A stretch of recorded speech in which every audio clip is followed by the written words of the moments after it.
yeah, so I wouldn't change anything because it's made me who I am. But if I was to go back, I don't think I would want to do it again necessarily. It was definitely a difficult route, and having the 4-year college experience, I think, also adds a lot of value. It's just a different type of value. So to have the dorm experience, to have those friends that you make your first year and you have all the way through 4th year, I think there's a lot of value to that. And I think that it makes your college experience easier in a sense. Yeah, I don't know if that sort of answers your question, but were there any lessons or like things like you learned that like you're happy that you did that instead of like you're glad you were able to experience during that time? By going to community college, or just have like the flexibility, I guess. I mean, like I learned to appreciate the value of the dollar because and this isn't true about everyone that goes to community college, but I had to pay my way through school and I had to pay for housing and food and all that. So I learned how to budget. I learned how to like save money and spend money kind of efficiently. So that's helped me a lot, and it's also being in the workforce, which again is not true about all community colleges, all community college students, but being in the workforce while going to school, I was exposed to people outside of my peer group. So I was exposed to people that were older than me, people that were younger than me because I was working. So I think I learned to connect with people from all different age groups a little bit better than, or kind of differently than most standard college students. So I was really comfortable speaking to people that were twice my age coming into UVA because I had dealt with them on a daily basis in my job, rather than having basically just like professors be my exposure to the older community.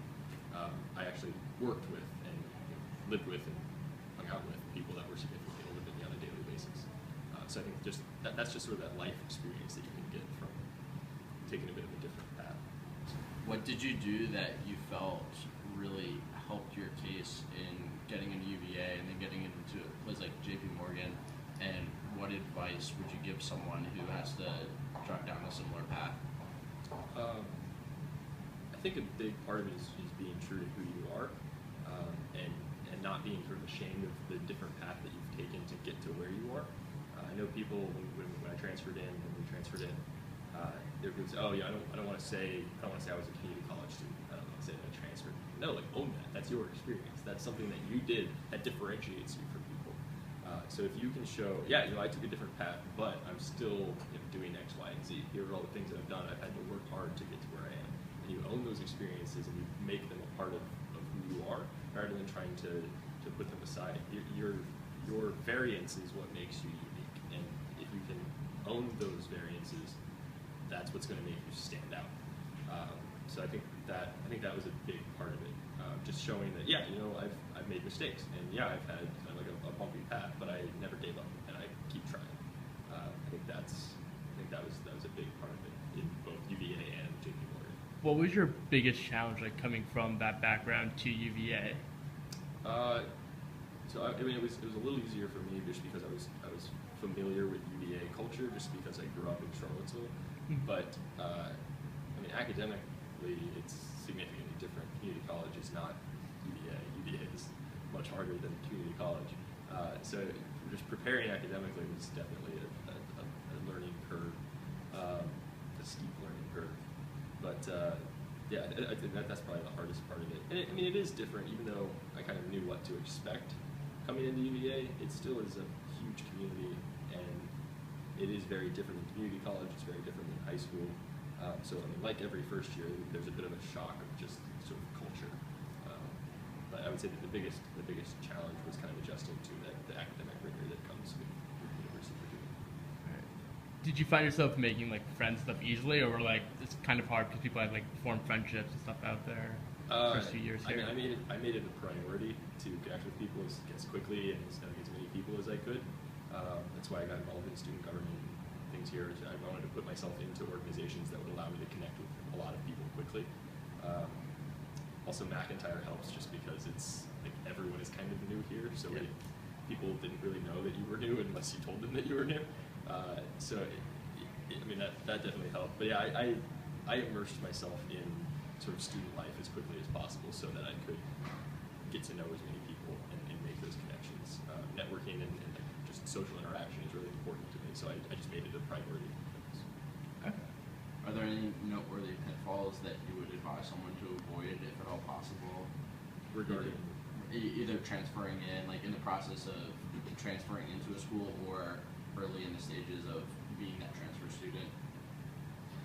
pitfalls, I mean, don't get complacent about your academics. I think that's a huge thing.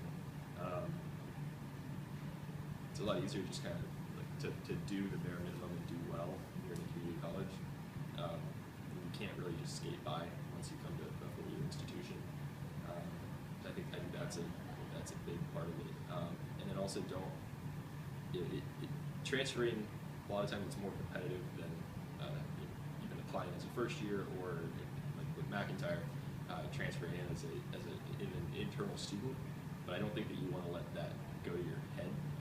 That like I have overcome all this stuff, and I'm big and bad, and I'm accomplished, and you don't want to put yourself above these people, because you're not, and that'll set you up for failure, because you'll expect that you're just going to be able to keep doing what you've been doing and continue to succeed, and you really need to step up your game to continue to be competitive. So. What did you do between like high school and college? Did you work for a couple years, right, before you did community college? So I dropped out of high school halfway through 10th grade, and I took a year off. I did pretty much nothing. I was homeschooled for a year, which means I sat at home and watched TV. And then I enrolled. I was actually working the whole time. So I was working while I was still in high school, and then I was still working while I was sick and took a year off. Part-time, very, very part-time. I was 15, 16 years old.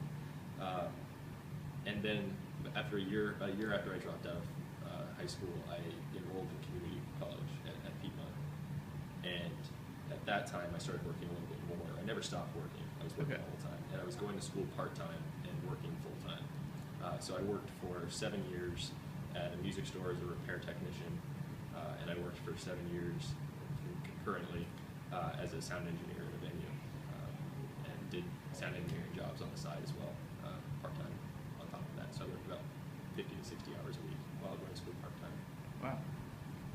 What was like the most challenging part about doing all that, and like still making sure you had like the education that you wanted to get? I mean, time management was definitely something that I had to learn during that time. Prioritizing and what was something that I needed to give more attention to than other things. Honestly, when you're young and you're making $35,000 a year, that sounds like a lot of money. So it was tough to sort of think ahead and be like, hey, I'm a high school dropout that's making $35K. Why do I need to go to school? Why can't I just keep on with what I'm doing? But you realize, that you want to do more, and you can double that if you go to school for a couple of years. So, not that it's all about the money, but it does make a difference. Plus, you can get involved in something that's more challenging, more rewarding to you.